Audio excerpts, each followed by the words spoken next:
منذ الموسم 2010-2011 إلى اليوم، أي في 31 مقابلة من الدوري الإسباني الممتاز، حقق ريال مدريد وبرشلونة 26 انتصاراً، 14 للبارسا منها 6 فوق ميدانه، و12 للريال منها 5 خارج ميدانه.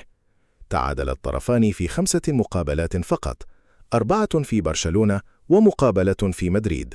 فيما يخص التهديف، سجل ريال مدريد وبرشلونة في نفس الفترة المذكورة سابقاً 111 هدفاً في 31 مقابلة، 64 للبارسا منها 30 داخل الديار، و47 للريال منها 23 خارج الديار، بمعدل تهديف وصل إلى 3.6.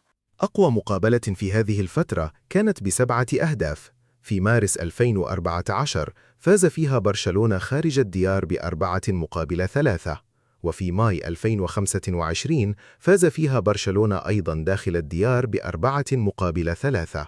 أضعف فوز في هذه الفترة كان بهدف فقط في مارس 2019، فاز فيها برشلونة خارج ميدانه بهدف نظيف. وأضعف مقابلة في نفس الفترة هو التعادل السلبي الوحيد فوق ميدان البارسا في ديسمبر 2019.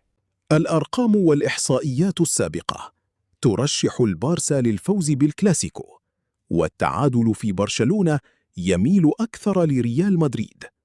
فهل يستطيع العميد ضرب هذه الأرقام عرض شباك برشلونة وفي برشلونة؟ أم أن العنيد سيكون هذه المرة أعند من السابق ليحتفل بالبطولة فوق ميدانه وأمام جمهوره؟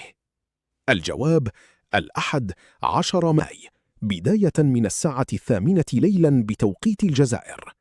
متابعة ممتعة مع لقاء القمة برشلونة ريال مدريد، ومع كماتش الرياضية.